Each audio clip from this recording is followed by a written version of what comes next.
Pero hermanos, quiero hacerles una pregunta. No sé si ustedes han estado caminando con Hechos 15 y los que hemos venido estudiando Hechos. Hechos 15 es un pasaje muy hermoso, central en las Escrituras, pero la pregunta que uno se hace, y yo me he venido haciendo todo este tiempo, es ¿cómo predicamos Hechos 15 en Navidad? Porque si usted ha leído alguna vez Hechos 15, tiene que ver con un problema teológico.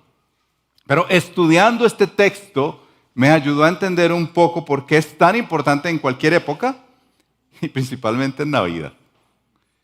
Una pregunta clave que le quiero hacer es, ¿cómo responderías a una persona que se acerca a ti y te dice, oye, para que tú seas un verdadero cristiano, tú necesitas dejar de celebrar la Navidad? Tú debes guardar los ritos judíos, que hay muchos por aquí en Antioquia. Ritos judíos como el sábado y no el domingo. Y si eres hombre y no te has circuncidado, tienes que ir al médico y circuncidarte. Y así entonces vas a ser un muy verdadero y buen cristiano. ¿Qué le responderías a esa persona? ¿Cómo enfrentarías eso? Y si esto que se ve tan evidente, porque uno dice, un momentico, no. Yo soy cristiano, yo no soy judío, a mí no me ponga esas cosas. ¿Qué de aquellos aspectos imperceptibles que muchas veces se ponen como cargas en los creyentes? Como, por ejemplo, aspectos como para que tú seas cristiano tienes que hacer estas cosas. Es que tú tienes que realmente venir a todas las vigilias. Y es que para tú ser cristiano realmente tienes que diezmar, porque es que si tú no eres diezmador, tú realmente no eres cristiano. Y para ser cristiano tú tienes que hacer estas cosas o dejar de hacer otras cosas. ¿Cómo respondes a estas personas si disciernes precisamente que te están poniendo algo que no es el Evangelio? Te voy a poner unos ejemplos. En Navidad, hace varios años nosotros dijimos, vamos a empezar a hacer las novenas bíblicas de Navidad, que por cierto queremos regalar en 2 semanas para que tú hagas la novena bíblica de Navidad en casa. Yo recuerdo que en ese entonces se me acercaron unas personas y dijeron, pastor, ¿a usted cómo se le ocurre hacer novenas? ¿Usted no ve que eso no es bíblico? ¿Qué hace uno ahí? Y si lo pone un poquitico más cercano, reciente, usted ve aquí unas hermosas velas, le llamamos el Adviento, y usted empieza a pensar por un momento, oiga, ¿y eso del Adviento dónde está? ¿Cómo así? Es que en la iglesia ponen velas enfrente y celebran algo que se llama disque Adviento. ¿Eso dónde está? Eso no debe ser en una iglesia cristiana. Yo recuerdo una familia que vino hace unos años cuando estábamos en Vizcaya y empezando diciembre nosotros teníamos una casita más pequeña que esta y a la entrada poníamos árboles de Navidad, se veía muy bonito. Las hermanas organizaban muy lindo en Navidad y este hombre me citó y me dijo, pastor, me voy de su iglesia. ¿Por qué, hermano? ¿Qué te pasó? Ustedes celebran la Navidad. Y la Navidad, según investigué, y bueno, me habló de los videos de YouTube que vio y un montón de cosas, es una fiesta pagana que ustedes celebran, ya se estaba separando, ustedes celebran. ¿Qué hace uno ante eso? ¿Cómo respondes a personas que en un sentido te están imponiendo algo y en otro están sancionando otras cosas? ¿Cómo manejas tú ese asunto? Porque en últimas, cuando entramos al capítulo que vamos a entrar, había una situación muy complicada que se estaba viviendo. Y la situación era que algunos judíos, vamos a leer un poco ahora, que se habían hecho cristianos, estaban diciendo, bueno, allá en Antioquía, recuerdan que Federico y otros predicaron sobre cuando se abre el evangelio más allá de Jerusalén, empieza a llegar a otros lugares, Judea, Samaria, y empiezan los problemas porque un momento, esta gente que no es judía, que resulta siendo dizque parte del pueblo de Dios. ¿Qué hacemos? Entonces unos judíos muy entregados dijeron, no, pues que sencillamente hagan dos cositas, que se circunciden y que guarden la ley de Moisés. Y entonces sí serán cristianos. Más adelante, otros de una secta judía que se habían convertido al evangelio, ellos dijeron también lo mismo. Es necesario, ya no dijeron si quieren, sino es necesario, tienen que.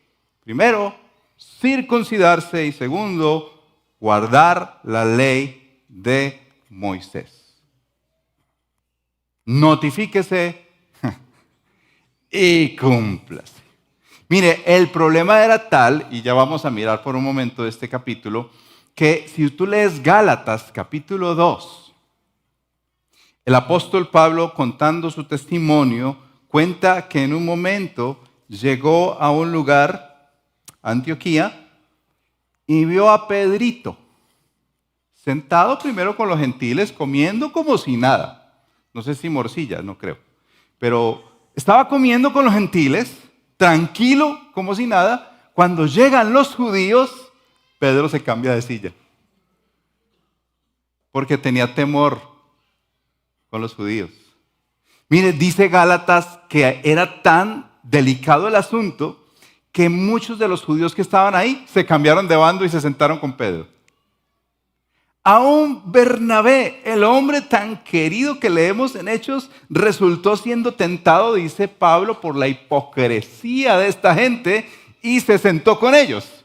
Y cuando llega Pablo, mira esta situación y dice que era digno de tratarlo cara a cara, dice, y de ser censurado.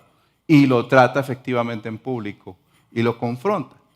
Ese es el antecedente a lo que pasa en Hechos 15. Pero para que tú pienses en este tiempo, mi invitación esta mañana es que pensemos cuando nosotros miramos el Evangelio y leemos la palabra de Dios y entendemos de lo que se trata, la buena noticia que se nos cuenta en Navidad, que se nos cuenta de muchas maneras en las Escrituras, nosotros sí realmente hemos abrazado el Evangelio o le hemos puesto cositas adicionales.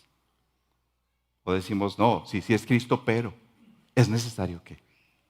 Es Cristo, pero es necesario que tú hagas esto. Es Cristo, sí. Cristo, y yo me arrepiento y creo en el Evangelio, pero tienes que. Porque mi deseo al final es que si tú tienes ese corazón como el mío, legalista, que tiende a ponerle más cosas más cargas a la gente, más asuntos al Evangelio, necesitamos arrepentirnos hoy. Porque somos perfectos haciendo listas de lo que la gente tiene que hacer. Perfectos para que otros cumplan nuestros deseos. Seamos honestos, porque como Pedro deberíamos decir que somos hipócritas, nosotros no los cumplimos. Tú le pones listas a la gente que tú no cumples. Y vamos a ver cómo es que el mismo escritor sagrado deja registrado esto y les dice a ellos, es que ustedes, mismo Pedro dice, es que ustedes y nosotros hemos querido cumplir algo que no hemos podido, ¿por qué se los vamos a imponer a ellos?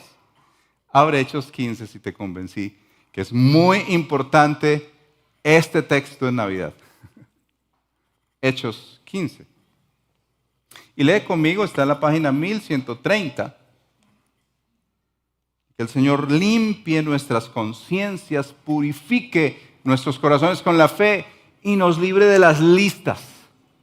Que nos quite esas listas diabólicas que están en nuestra mente y en nuestro corazón, tanto como el libertinaje de creer que la gracia es vivir como yo quiero. Leamos Hechos 15. Algunos que llegaron de Judea enseñaban a los hermanos. Ahí están los primeros que mencioné. Si no se circuncidan conforme al rito de Moisés, no pueden ser salvos. Como Pablo y Bernabé tuvieron gran disensión y debate con ellos, los hermanos determinaron que Pablo y Bernabé y algunos otros de ellos subieran a Jerusalén a los apóstoles y a los ancianos para tratar esa cuestión. Así que siendo enviados por la iglesia, pasaron por Fenicia y Samaria, relatando detalladamente la conversión de los gentiles y causaban gran gozo a todos los hermanos. Cuando llegaron a Jerusalén, fueron recibidos por la iglesia, los apóstoles y los ancianos e informaron de todo lo que Dios había hecho con ellos. Pero, me aparecen otros personajes, algunos de la secta de los fariseos que habían creído se levantaron diciendo: es necesario circuncidarlos y mandarles que guarden la ley de Moisés. Entonces los apóstoles y los ancianos se reunieron para considerar este asunto. Después de mucho debate, Pedro se levantó y les dijo, hasta ahí y ahorita continuamos. Primero, el problema y definámoslo. Ellos estaban diciendo en qué consistía la salvación. Y ellos les estaban diciendo que no podían ser salvos a menos que ellos se circuncidaran y cumplieran la ley de Moisés. Usted se puede imaginar el deleite de Satanás tomando ventaja de esto. Viendo cómo ellos empiezan a pelear, la hermosa iglesia que creció, la iglesia que empezaba a repartir terrenos, la iglesia que empezaba a evangelizar, que se reunían en los templos y en las casas, que enfrentaron luchas, que se les abrieron cárceles, que se convertían unos y otros. Y llega este momento con las manos de Satanás ahí metidas para la disensión. Pero lo interesante en este texto, cómo comienza. Si bien es cierto esa voz susceptible de Satanás diciéndole, sí, es Cristo, pero algo más. Es Cristo, pero ¿tienen qué? Y si empiezas a darte cuenta de esa realidad de nuestras vidas, el Señor quiere liberarnos hoy. El Señor quiere mostrarnos que tal vez algunos hemos vivido una religiosidad sin sentido. Y tal vez otros hemos vivido un libertinaje que creemos que sí, es que el que peca y reza empata, ¿no? Así dice la cultura. Básicamente su enseñanza era, los gentiles son libres de venir a Jesús. Claro, ¿cómo no? Les damos la bienvenida y queremos que vengan a Jesús. Pero tienen que venir a través de la ley de Moisés para poder venir a Jesús. Ese es un problema muy grave, hermanos. No sé si tú percibes la gravedad del asunto. No sé si te das cuenta lo que estaba en juego aquí en Hechos 15. Porque si bien es cierto, está la expansión del Evangelio y alcanzando a muchos otros lugares para Cristo, este asunto tenía que tratarse con mucha sabiduría, con mucha dirección espiritual, porque fíjate, estaba el bando de los judíos, aquellos que han tenido toda la historia de Israel, que conocen en la Torá, que conocían a los profetas, que conocían toda la historia del Antiguo Testamento cuando estuvieron en Egipto y el Señor les sacó y les liberó. Conocían todo hasta de memoria. Estos fariseos eran tremendos para la palabra.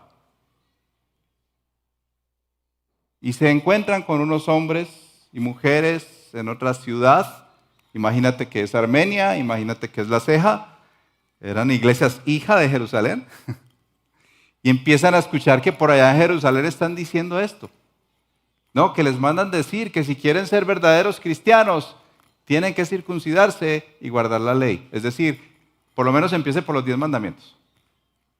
Comience por ahí, por favor.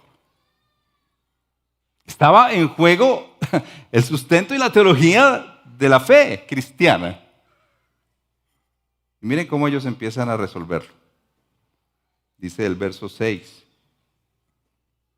que después de mucho debate, Pedro se levantó. Ellos hicieron algo que me parece muy importante marcar aquí, y es que cuando ha habido disensión o dificultades teológicas en la iglesia, eso no se trata con YouTube. Por favor, hermanos. Yo sé que suena un poquito peyorativo, pero es la verdad. Muchas veces hemos escuchado personas que dicen, no, la nueva Biblia de las Américas, la nueva versión internacional es satánica. ¿Por qué? No, es que me pasaron un videito de YouTube que dice eso. No. O situaciones como, por ejemplo, ocurrió acá en la iglesia de una pareja hace muchos años que estaba metiéndose en los judíos. Realmente han habido dos familias en ese punto. Una hace muchos años y otra un poquito más reciente que se han metido con judíos. Y hemos tenido que entender, como dice este pasaje, reunir a los que son los líderes de la iglesia y tomar decisiones. Ellos reúnen a los ancianos y a los apóstoles para considerar el asunto. Eso no se toma a la ligera.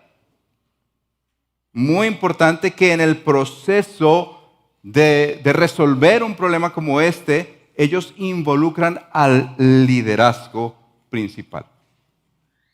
Y aquí aparecen en escena a Pedro, el que les hablaba que estaba en Gálatas, que se había cambiado de bando, ¿recuerdan? Y aparece Pedro y se pone de pie, dice, se levantó y dijo, hermanos, miren el testimonio de Pedro, esto es súper importante. Hermanos, ustedes saben que en los primeros días Dios escogió de entre ustedes que por mi boca los gentiles oyeran la palabra del Evangelio y creyeran. Bueno, ¿recuerdan a Cornelio? Todo lo que tuvo que hacer el Señor para mover a Pedro. Bueno, él está refiriéndose a esa experiencia. Dice el verso 8, Dios, que conoce el corazón, les dio testimonio dándoles el Espíritu Santo, al igual que a nosotros, y ninguna distinción hizo entre nosotros y ellos, purificando por la fe sus corazones. Ahora pues, y eso se está refiriendo a esos dos grupos que están poniendo esas cargas, ¿por qué tientan a Dios? Poniendo sobre el cuello de los discípulos un yugo que ni nuestros padres ni nosotros hemos podido llevar. ¿Te das cuenta las palabras que usa Pedro? Para aquellos que tenemos ese corazón legalista, legalista, está lleno de listas. Eso es tentar a Dios. Según la mirada de Pedro, teológica, es tentar a Dios. Y se los digo con el corazón, porque se han levantado aún queridos hermanos reformados que si te dicen a ti que no cumples esta confesión bautista de fe de 1689, eres un pecador. Por eso te estoy hablando de cosas muy cercanas. ¿Por qué tentamos a Dios? Dice Pedro, ¿por qué tientas a Dios imponiendo esas cargas a otros que ni siquiera tú eres capaz de llevar? Ahí está el corazón del fariseo que impone cargas a otros. ¿Recuerdas lo que dijo Jesús? Hagan lo que ellos dicen, pero no lo que ellos hacen, porque ellos imponen cargas que no llevan. Imponen cargas que no llevan. Y el verso 11, que podrías poner en tus tarjetas de Navidad, para aquellos que no conocen a Cristo, para aquellos que conocen a Cristo. Creemos más bien que somos salvos por la gracia del Señor Jesús, de la misma manera que ellos también lo son. La centralidad de que somos salvos solamente por la gracia. Eso no lo podemos cambiar. Por más que tú creas que todo el servicio que haces hace que Dios te dé un guiño como, vas bien. Por más que tú creas que el dinero que das es como abonar a una cuenta para tu salvación y que dices, no, Señor, pero yo me he portado un poquito mal, pero recuerda todo lo que he dado para las misiones. Eso de nada sirve porque somos salvos solamente por la gracia del Señor. Absolutamente nada, de verdad. Yo he pensado, inclusive en momentos con el corazón fariseo que lucha en mí, Señor, pues llevo 23 años sirviéndote en la misma iglesia y empieza a inflarse el pecho, ¿cierto? Señor, pero pues trátame como tus preferidos. No, es que yo no soy salvo por lo que estoy haciendo. mamás que de pronto piensan que se van a salvar, como dice Pablo en otro lado, creando hijos. Hay que explicar ese texto bien.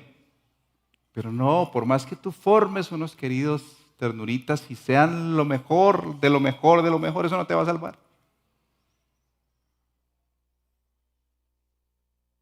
Somos salvos solamente, dice Pedro, por la gracia del Señor. Y él atribuye esto a su experiencia. Es muy importante mencionar porque él habla de lo que vivió. El Señor lo convenció y habla de la experiencia en momentos que el Señor lo movió a hablarle a no judíos. Eso está muy claro. Pero se levanta luego a Bernabé y Pablo. Los dos se levantan, dice el verso 12, y toda la multitud hizo silencio. Lo que llama la atención que era una multitud que estaba muy atenta, muy dispuesta, muy preocupada. No, a mí no me importa lo que estén diciendo allá. Les preocupaba. Guardaron silencio para escuchar lo que estaba pasando. Esta es la primera vez. Hay otros momentos. No, ya había otro momento que han guardado silencio. Pero guarda silencio el grupo que está escuchando y Bernabé y Pablo relatan las señales y los prodigios que Dios había hecho entre los gentiles. Si usted lee Hechos, se dará cuenta cómo Pablo y el mismo Bernabé vivieron situaciones muy complejas que el Señor intervino de manera sobrenatural para mostrar que el Evangelio es para todos y no solamente para los judíos. Luego se levanta Jacobo. Jacobo, el verso 13, Jacobo, el hermano de Jesús, el que usted lee en sus Biblias como Santiago, es el mismo Jacobo allí, que se levanta. Es muy probable que fuera el líder de esa reunión, muy probable porque las determinaciones que toma parece que tenía la vocería como si estuvieran en una asamblea. Se levanta y dice en el verso 13, cuando terminaron de hablar, Jacobo tomó la palabra y dijo, escuchen hermanos, Simón, o sea Pedro, ha relatado cómo Dios al principio tuvo a bien tomar de entre los gentiles un pueblo para su nombre. Y con esto concuerdan las palabras de los profetas tal como está escrito, y cita Amós capítulo 9 e Isaías capítulo 45. Junta a estos dos profetas para decirles a los hermanos, como hoy se nos dice según esta palabra, que nuestra experiencia debe estar basada en la Escritura. Que la palabra es central a la hora de entender y tomar decisiones teológicas y preguntarnos, bueno, ¿en qué consiste la fe? ¿Por qué soy salvo? Aun cuando tú miras el pesebre, ¿por qué aún nosotros no adoramos un pesebre, pero nos gusta recordar esa escena? Como la de la tumba vacía. ¿Por qué nos gusta recordar esa escena? Aquí tenemos un avisito muy bonito, si no lo has visto puedes pasar. Dice, la Navidad tiene sentido cuando la cruz emerge del pesebre, porque nosotros no adoramos a un bebé, sino a un rey. Y un rey que vino y que volverá. Que vino en humildad, pero volverá en gloria, en poder, en autoridad, para tomar el control sobre todas las naciones. Por eso Jacobo, en su base teológica, les dice la experiencia muy importante, lo que Dios está haciendo y mostrando que el Evangelio y que Dios ha llegado a los no judíos, es decir, los gentiles. Pero miremos la palabra. Y la palabra, el poder que tiene, dice, después de esto volveré y reedificaré el tabernáculo de David que ha caído. Es decir, una expresión que utilizamos para decir que Israel había caído en desgracia, por decirlo así. Y lo levantaré de nuevo. Y levantará allí a Jesús. Y mira el verso 17. Para que el resto de los hombres busque al Señor. Eso ya lo había anticipado Amós. Y todos los gentiles que son llamados por mi nombre. ¿Usted no da gloria a Dios por ese verso? ¿Por qué daría gloria a Dios por ese verso? Exacto, porque por eso llegó a nosotros. desde ese concilio, recordar este evento tan importante. Nos dice que a nosotros nos ha llegado el Evangelio de la gracia de Dios. Aquí a Medellín, aquí a Antioquia, a Colombia, un lugar recóndito, lejos de Israel, llegó el Evangelio y la buena noticia. Por eso comenzamos cantando hoy al mundo paz. No solo a Israel, sino al mundo. Porque de toda raza, lengua y nación, el Señor está recogiendo a su pueblo. Por eso, Jacobo termina diciendo, yo opino, pero más que una opinión, está utilizando una expresión para decir, esto es lo que yo considero vehementemente, no debemos molestar a los que de entre los gentiles se convierten a Dios. Ya empezamos en las conclusiones. Aquí no debemos molestarlos. Déjelos en paz. Déjelos en paz. No les molestemos, sino que escribámosles que se abstengan de cosas contaminadas por los ídolos. Es muy importante esta recomendación que dice Jacobo, que de hecho quedó registrada en la carta, si tú quieres leer detenidamente, verso 23 hasta el verso 29, aquí quedó la carta registrada, va a tomar solamente unos elementos de la carta, pero ellos dicen en la carta, como Jacobo da de recomendación, que se abstengan de las cosas contaminadas por los ídolos. Estos hermanos que no eran judíos comían carne y comían otros alimentos que estaban tal vez dedicados a otros dioses. Y también no tenían ustedes conocen cómo es la comida judía, que tienen esa marca kosher para aún la muerte de animales, que tienen que quedar completamente desangrados. Pues allí estos no judíos comían carnita de todo tipo. Y la verdad, cuando les llega el Evangelio, ellos no tenían ningún problema si comían así o no. No había ningún problema para ellos. Pero la recomendación no apela a que ellos están bajo la ley de Moisés, sino bajo la ley del amor. Y bajo la ley del amor, ahí sí, un momento. Por amor a los judíos cristianos, les recomendamos que se abstengan de estas cosas. ¿Ustedes aman a sus hermanos en Jerusalén? Absténganse de esto. Y también les habla de la fornicación. Es muy probable que el tema de la fornicación, más allá de la porneia o la prostitución, porque estaba muy claro que para cristianos de Jerusalén o cristianos de Antioquía o de Antioquia, la fornicación ni se menciona entre nosotros. Está muy claro que la fornicación está sancionada por la palabra del Señor. Amén. No estamos muy convencidos. Amén. Ahora sí ese amén fuerte que la hermana nos dice a veces. Amén. Así es. El asunto es que si tú lees 1 Corintios capítulo 5, ellos no tenían ningún problema con algunas prácticas.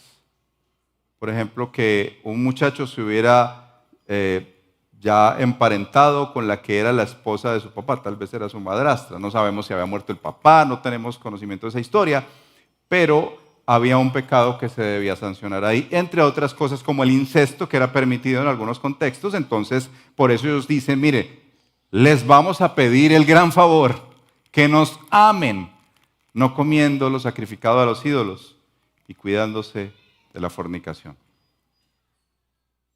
Envían la carta, les parece bien a todos los apóstoles y ancianos y toda la iglesia. Miren, ahí estaba la asamblea de miembros, los pastores, los apóstoles, y deciden enviar a algunos con la carta, y efectivamente mandan a Bernabé, mandan a Judas, a Silas, y Pablo va con ellos, y les llevan esa carta, la leen, y ellos reciben un gozo y una alegría y un alivio. Miren este aspecto de la carta nomás, un momento, y vamos concluyendo. Primero, el verso 24 dice: puesto que hemos oído que algunos de entre nosotros, a quienes no autorizamos, los han inquietado con sus palabras, perturbando sus almas.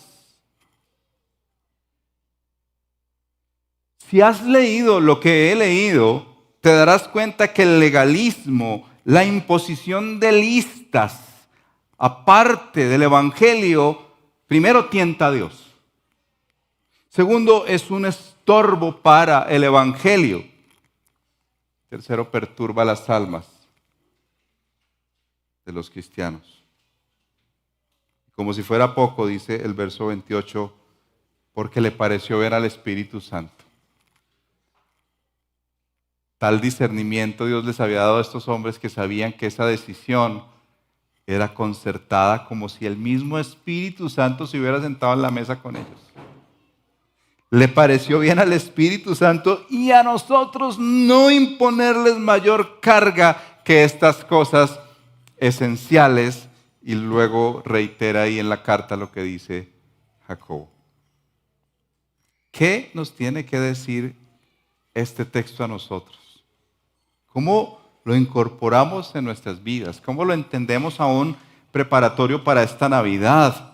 Que se vuelve un lío, si usted se ha dado cuenta, de decir: es que yo no puedo ir a una novena, yo no puedo hacer esto, no puedo hacer aquello, debo abstenerme hasta de comer chicharrón, porque no sé de comer chicharrón. Y otros que se vuelven muy livianos en la fe, entonces es una época relajada, pastor, y empieza uno como a bajar sus estándares y a meterse en líos con el pecado. En primer lugar, la centralidad del Evangelio en todas las áreas de nuestra vida. El Evangelio es que la gracia del Señor por medio de su Hijo nos salvó. Cristo Jesús, como Juan José nos explicaba hoy en la cena del Señor, Él vino como un bebé en el vientre de María, creció y vivió la vida que tú y yo no podíamos vivir. Sin pecado fue a la cruz del Calvario y tomó el lugar tuyo y mi lugar. Tú y yo deberíamos morir en la cruz, pero Él decidió tomar tu lugar y murió en la cruz, de tal manera que por eso nosotros nos entregamos a Cristo y le decimos: Señor, yo me rindo a ti. Y como dice esa canción, glorioso intercambio. Porque allí en esa cruz también yo morí. Ya no vivo yo, sino que Cristo vive en mí. Y al tercer día resucitó para decirnos: esto les espera. Él venció la muerte y en Cristo tú y yo venceremos la muerte. Y estaremos sentados por la eternidad en los lugares celestiales juntamente con Cristo, como lo estamos desde el día de hoy. Somos salvos solamente por la gracia de Dios. Punto. Nada más. No le tienes que añadir nada a tu salvación, y le puedes añadir. Porque no es por obras, para que nadie se gloríe. Pero mucho cuidado con el libertinaje. Mucho cuidado con pisotear la gracia de Cristo. El hecho de que la sangre de Cristo se haya derramado por ti, tú no tengas nada que ver ahí, no, por eso no fue costosa. Fue la sangre del Hijo de Dios. Bonhoeffer nos cuenta en su libro de la gracia barata. Esa gracia que nosotros pisoteamos cuando creemos que como Él ya me salvó, puedo vivir como yo quiera. No, eso es una secta. Hermanos, eso es una secta. Cristo te salvó, entonces el alma ya está para Cristo y tu cuerpo hace lo que quiere. Eso es una secta, eso no es verdad. Y toma muchas versiones en Antioquia, en Medellín.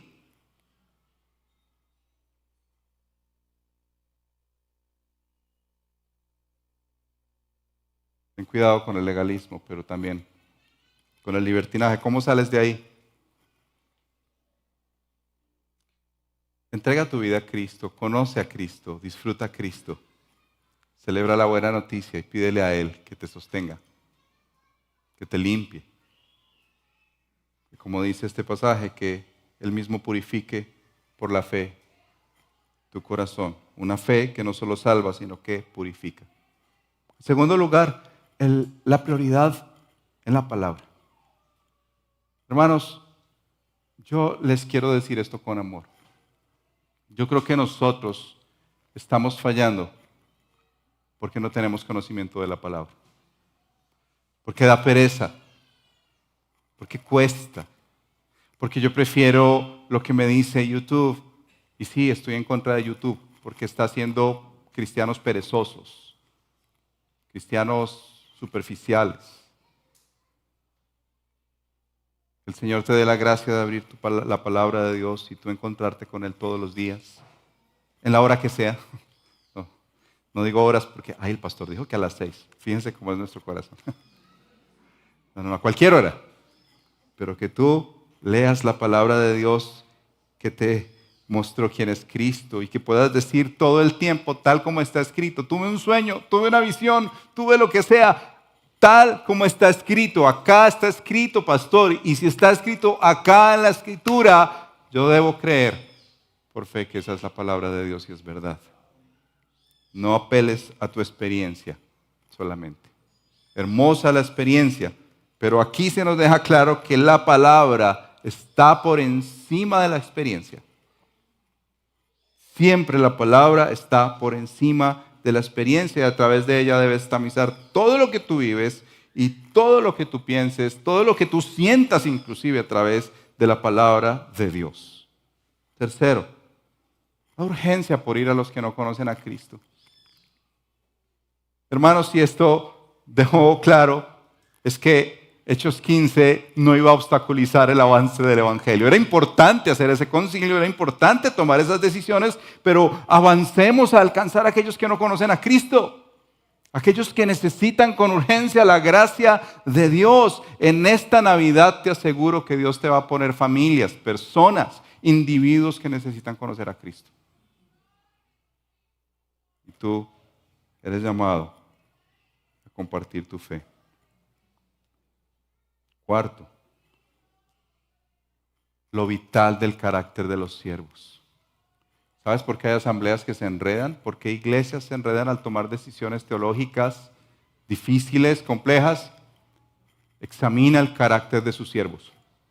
Si tú puedes ver aquí, Pedro, a pesar de que Pablo, perdóneme la expresión, lo jugó en Gálatas, porque Pablo lo jugó.